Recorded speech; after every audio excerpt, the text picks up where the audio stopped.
अच्छा, इस क्वेश्चन में आपने इमेजिनरी और रियल पार्ट अलग करना है, यानी कि u प्लस आयोटा वी की फॉर्म में लिखना है।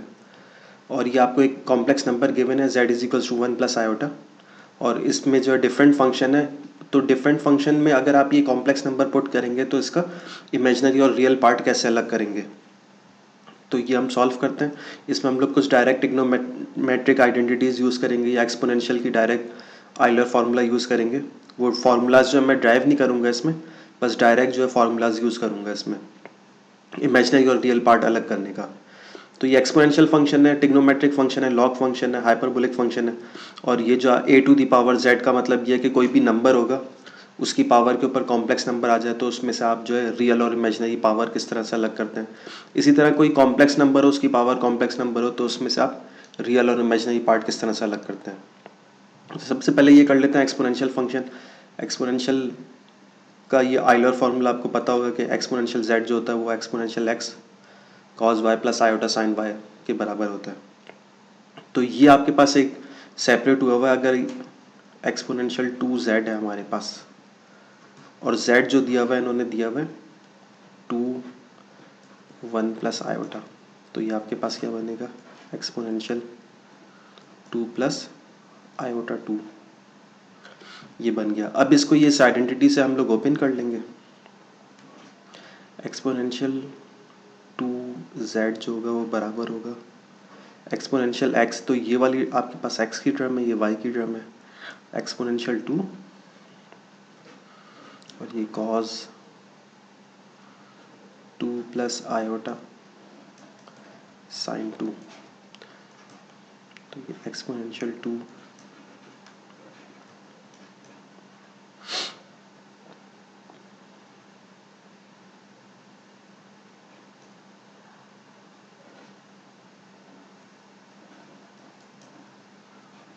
साइन 2, तो ये आपके पास आ गया u जो कि रियल पार्ट होता है, और ये आपके पास आ गया v जो कि इमेजिनरी पार्ट होता है। तो इस तरह से एक्सपोनेंशियल फंक्शन में से आप रियल और इमेजिनरी पार्ट अलग कर सकते हैं। इसी तरह कॉज फंक्शन का ये मैंने एक डायरेक्ट फार्मूला यूज़ किया हुआ है, तो कॉज z जो होगा यानी कि 1 प्लस आयोटा जो होगा।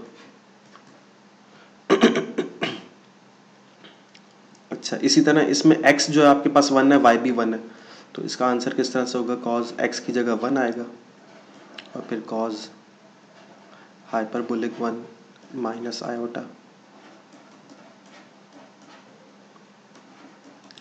और साइन हाइपरबोलिक 1। इनकी वैल्यूज़ आप कैलकुलेट कर लेंगे। कॉस 1, अच्छा ये रेडियन में है, इसी तरह से कॉस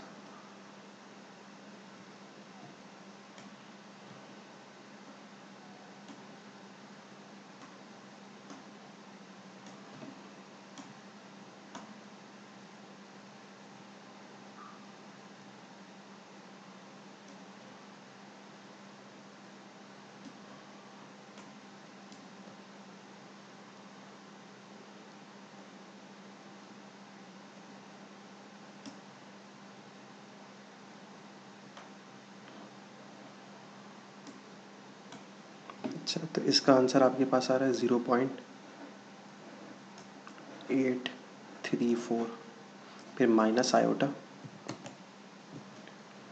अब ये कैलकुलेट कर लेते हैं।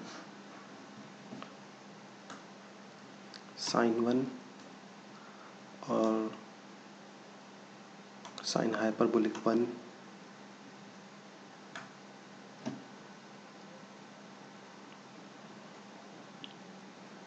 989, तो ये आपने जो है कॉस फंक्शन में से रियल और इमेजिनरी पार्ट अलग कर लिया। इसी तरह साइन फंक्शन के लिए भी यही है कि साइन में अगर आपने 1 प्लस आयोटा पुट करना है तो x आपके पास 1 आ जाएगा, ये साइन 1 हो जाएगा cos hyperbolic 1 plus iota cos 1 sine hyperbolic 1। इसको भी कैलकुलेटर में सॉल्व कर लेंगे। अगर पॉइंट्स में डेसिमल में आंसर निकालना है तो ये साइन 1 आ गया आपके पास, और कॉस हाइपरबोलिक 1 ये बराबर हो गया 1.30 प्लस आयोटा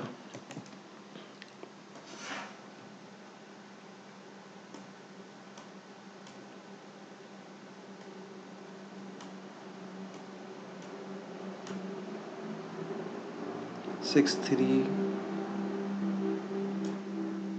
0.63। तो ये साइन फंक्शन में से भी आप इस तरह से सेपरेट कर सकते हैं इमेजिनरी और रियल पार्ट। इसी तरह लॉग फंक्शन के अंदर आ जाए अगर आपके पास इमेजिनरी और रियल पार्ट, तो उसके लिए ये फॉर्मूला है, ये आपके पास principal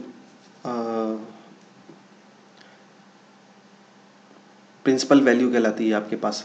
capital L N Z ये यूज़ करेंगे हम, कैपिटल एल यूज़ करते हैं प्रिंसिपल वैल्यू के लिए। तो इसमें से इसका फॉर्मूला ये होता है L an absolute of Z, यानी कि इसकी मैग्नीट्यूड जेड की फाइंड आउट करेंगे और प्लस आर्गूमेंट ऑफ जेड। तो हमने अगर ये फाइंड आउट करना है एल एन 1 प्लस आयोटा, तो यानी कि हमने फाइंड आउट करना है एब्सोलूट ऑफ जेड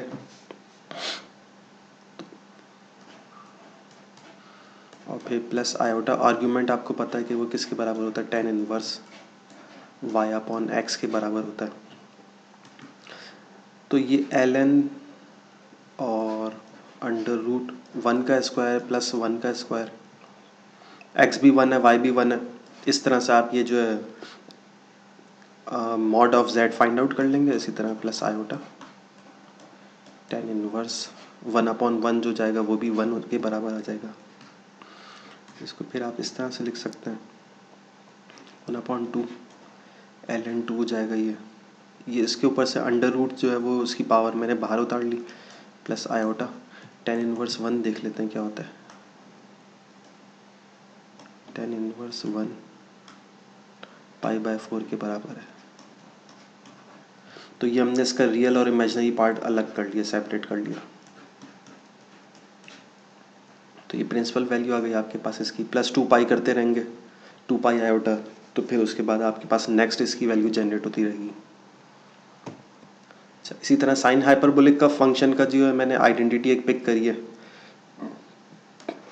इसमें भी यही करते हैं साइन हाइपरबोलिक फंक्शन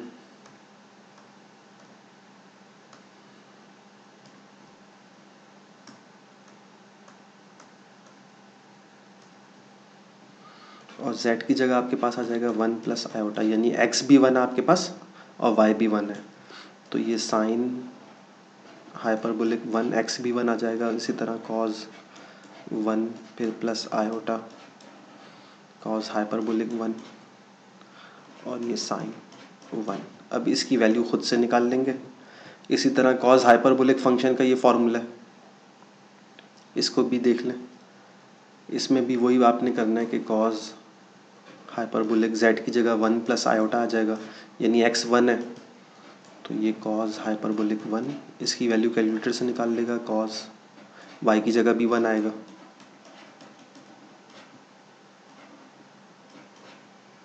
और ये साइन 1।